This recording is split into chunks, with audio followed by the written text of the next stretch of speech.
Tensor fasciae latae. Oo, sige. Tensor fasciae latae.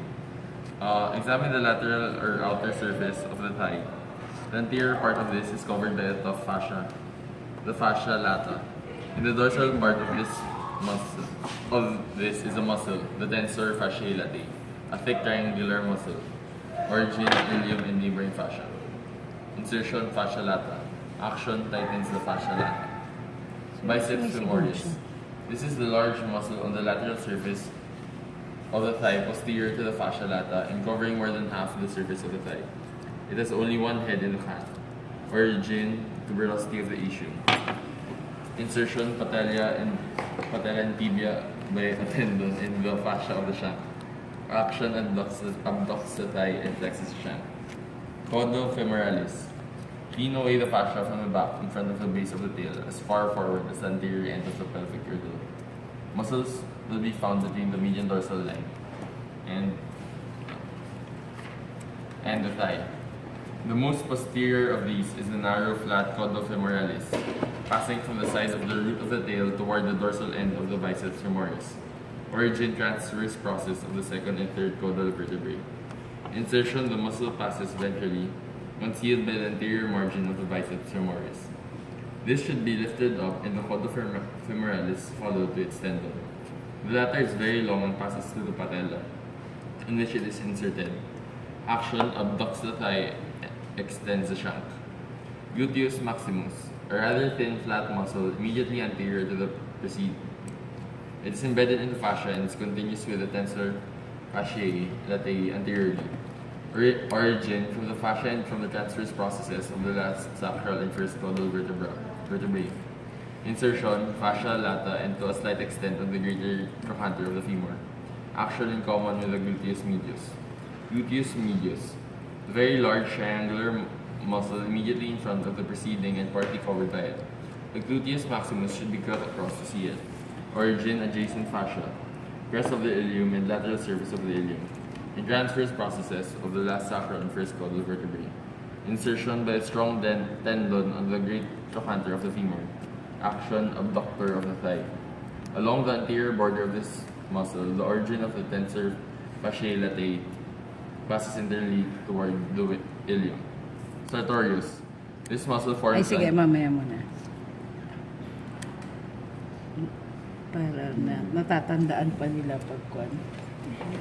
Ma'am, fashion lang po din yan. Ito. Ito.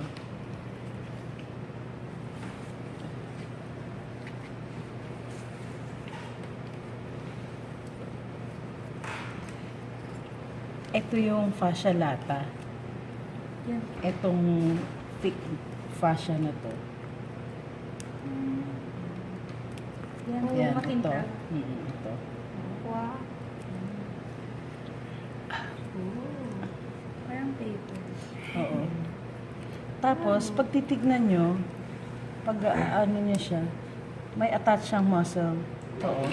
Ito yung tensor fascia latae. Tensor. Diba yung paligay? Tensor. Tensor. At sa triangular muscle, the tensor fascia. So, attached to the... Oo, kasi ang function nito, it is stretch, anong tawag doon? Stiffens. Stiffens or, anong nakalagay doon? Ini-stretch niya eh. Oh, it tightens the fascia lata. Kaya itong fascia lata is connected to the tensor fascia latae. Tapos dito sa dorsal or dun sa butt, merong tatlong muscles. So the most posterior is the caudofemoralis. Next you have your gluteus maximus, tapos gluteus medius. Again, dito sa cat, mas malaki na naman yung medius kesa yung maximus.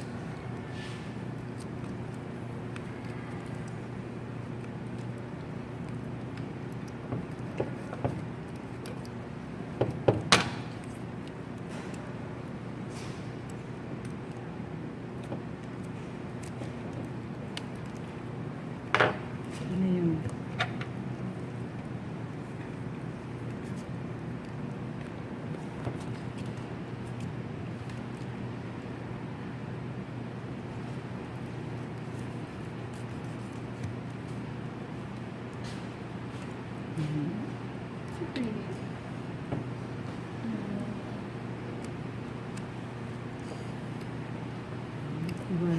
kitang-kita yung division.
Sabi niya ito, di ba, continuous with the Fascia latae.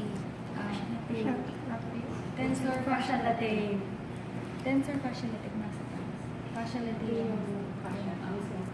oo, di ba, yung gluteus maximus. Ma'am, gluteus. So ito yung Parang oo, gluteus. this back muscle. So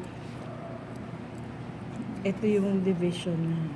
So you have your caudo-femoralis, gluteus maximus, gluteus medius, and this is your ano yung malaking muscle na sabi niya, it's posterior to the tensor fascia lata. You have your biceps femoris, femur kasi.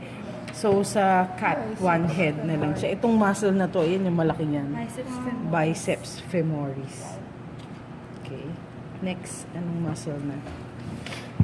Again, we review. So this is your fascia lata, tensor fascia latae. This is your biceps femoris. Caudofemoralis. Caudofemoralis. Caudofemoralis. Tama, di ba? Kasi yung meron yan. Caudofemoralis. Ito ho. Gluteus maximus, gluteus medius. Okay. Tapos next you have your sige, Triceps tapos sige. Sartorius. Sartorius. This muscle forms the anterior margin from the lateral view of the thigh. It is folded over the margin and then following it.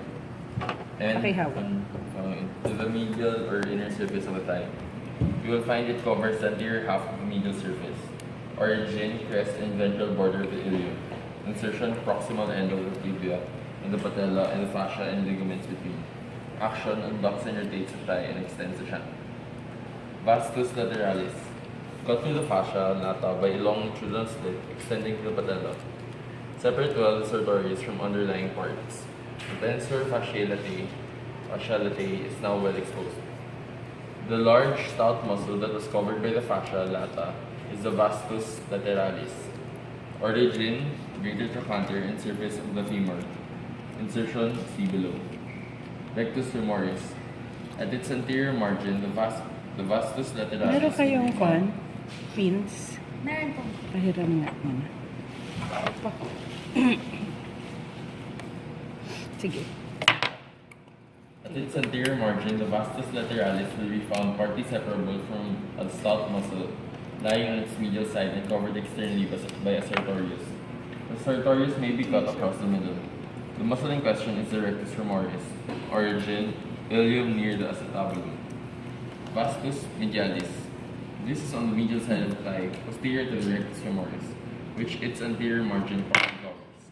It also is covered externally by the sartorius. Origin, femur. Vastus intermedius. On widely separating the rectus femoris from the vastus lateralis, this muscle will be seen deep down next to the shaft of the femur. Origin, surface of the femur. The rectus femoris and the three vastus muscles are more or less united to each other and constitute the great quadriceps femoris muscle. Its origins have been described. All its parts are inserted on the patella and adjacent ligaments. Action extends the shank. Sige, teka muna. Ma'am, that's fascia po. Ito fascia to. Okay. So, ito na yung tensor fascia lata. Itong muscle nito. Oh, it's Diba? triangle na. Oh. Tapos continuous yan. Ito, kinat na lang natin eh. Diba? So, it tightens the fascia lata. Tapos ito yung sartorius. So, ito yan. So, sabi niya, naka-fold siya dito. Yan o, naka-fold tong muscle na to dito. Mm. Yan. So, that's the longest muscle. It traverses the longest bone, which is your femur. And then you have your quads. Quadriceps. You have your vastus lateralis. Lateral to, medial to. Diba? So, this is your vastus lateralis. Makikita nyo naman yung division. Ano yung susunod sa vastus lateralis? You have your rectus femoris. Yan. So, that's your vastus lateralis. Ito yung rectus femoris. Ito yung vastus medialis. And then, in between, your vastus lateralis and rectus femoris. Yung black dito, yung dark dito muscle. Yan, you have your vastus intermedius. Diba? Intermedius. Abo. Yan. So, we review first. You have, yan, sige, pakihawak. You have your tensor fascia. This is your fascia lata. Tensor fascia latae. Biceps. Ito ang fascia lata ha. Biceps femoris. Biceps femoris. Caudofemoralis. Gluteus maximus. Gluteus medius. Sartorius. Vastus. Vastus lateralis. Vastus medialis. Rectus femoris. Femore. Rectus Rectus femoris. femoris. Vastus Yeah. medialis. Sige, next group of muscles. Intermedius. Sige, next group of muscles. Gracilis. This is the large flat muscle forming the posterior half of the medial surface of the thigh. Origin, ischial, and pubic symphysis. Medyo mahina. Insertion by an aponeurosis that passes to the tibia. Action adducts the leg. Adductor longus and adductor femoris. Cut through the middle of the gracilis and separate each half from the underlying muscles. The latter consists of three muscles passing from the median ventral line to the femur. The most anterior of the three is very small. This is the adductor longus. Origin pubis. Insertion femur. Action with the next. The middle muscular mass is the large adductor femoris, corresponding to the adductor magnus and brevis of other animals. Origin pubis. Insertion femur. Action adducts the thigh. Anong guidance ka? Pectineus. Anterior to the adductor longus is the pectineus. Origin pubis. Insertion femur. The action adducts the thigh. Semimembranosus. The large posterior part of the mass that was covered by the gracilis. Origin ischium. Insertion medial epicondyle of the femur and proximal end of the tibia. Action extends the thigh. The muscle is more or less divisible into two parts. Semitendinosus. The most posterior muscle of the thigh. Posterior to the preceding. Origin, ischial tuberosity. Insertion, tibia. Action, flexing the shaft. Tenuissimus. Turn to the lateral surface of the thigh. Cut through the middle of the biceps femoris. Beneath it, you will note a very narrow, long muscle. The tenuissimus. Origin, transverse process of the second caudal vertebra. In common with the caudofemoralis. Okay. Ayan, okay na yan. Hanggang dito lang.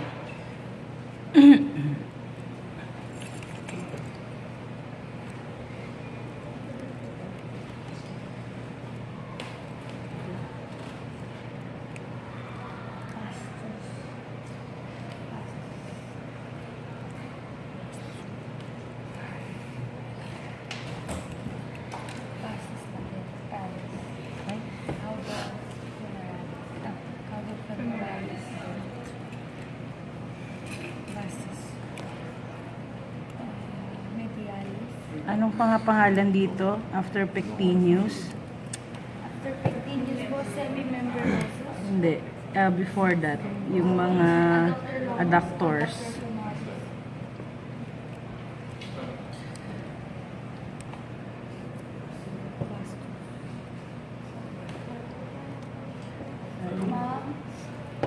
Ma'am? Yes. Ay, o sige. Okay na. Tapos pakibigay na lang sa akin next sa Monday yun. Ay, ayun. Tignan mo. Buti na dumating si Mr. Rivera. So, eto yung tatlong. Titingnan nyo, para siyang ayan. Yun po yung Gracilis. May hiwala yan.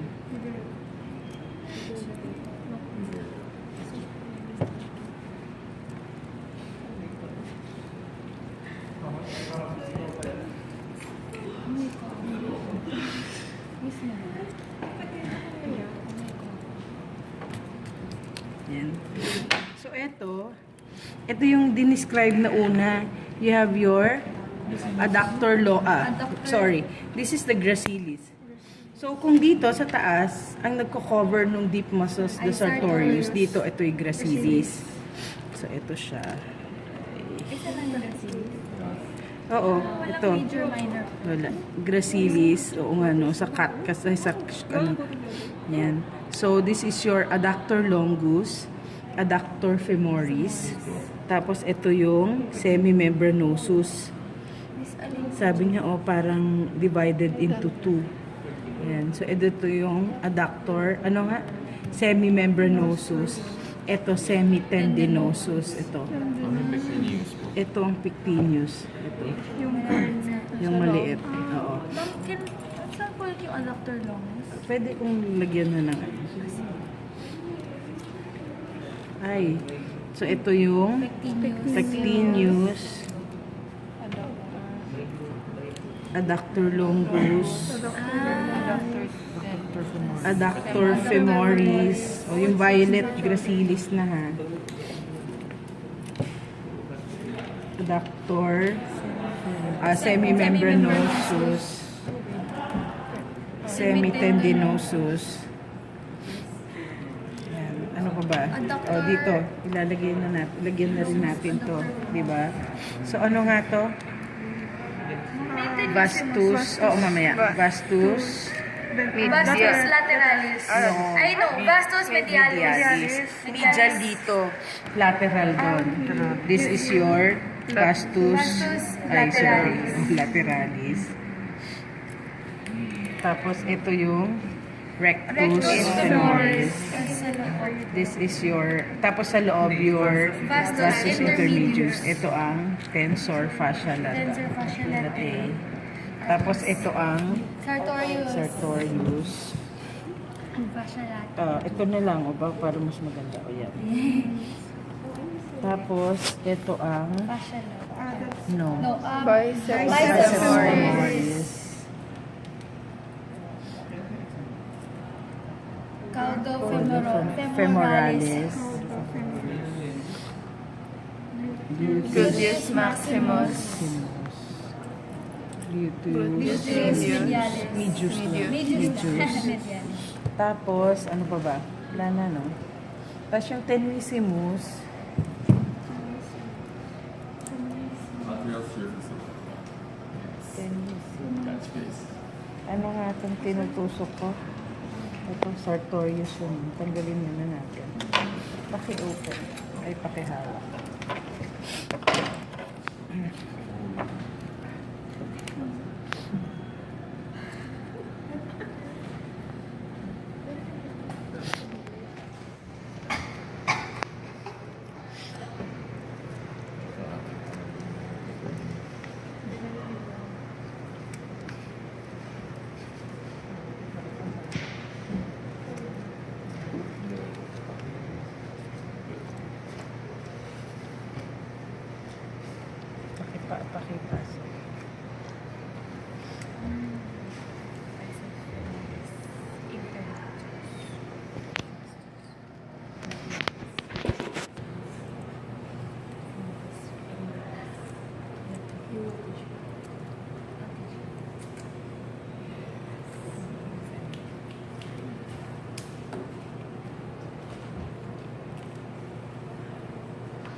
na kanyang tenesimus.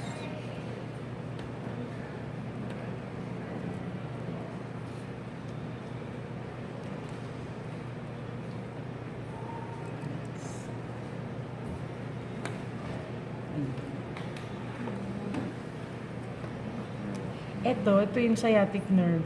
Ayan. Kaya di yung mga frat dito sila pumapalo kasi iba, this muscle protects the sciatic nerve. Huwag lang sa may taas kasi mas maliit na lang yung muscle na nagpo-protect. Ito yung tenesimus. Actually, walang function yung muscle mo. Tennis balls po. Ito, itong muscle na to. Ang liit. Dito. Pero yung Dito strand nyo lang titingnan ha. Oo. Kasi tignan mo, oh, parang wala naman siya. Tiny. Para lang gusto ni Hyman na magharap. Ayman talaga. Sabi ko, Ayan. Parang Hanggang wala. dun yan sa dulo. Ito, ha. Oh, very cute. Yes. Sige. So, na-review na natin, di ba? So, it's your tensor fascia Tensor fascia lata. latae. Or biceps femoris. O ganyan pa ganito ha, para pag inano nyo ay hindi ma-trick yung Cauda femoralis. femoralis. Gluteus maximus. Gluteus medius. Vastus lateralis. Rectus Rectus femoris. femoris. Vastus medialis. Ito. Sartorius. Tapos sa loob, vastus Vastus intermedius. intermedius. Ito, Pectineus. adductor. Adductor longus. Adductor femoris. Semi-membranosus. Semi-tendulosus. Gracilis. Gracilis. Sige, please start. Ang piliformis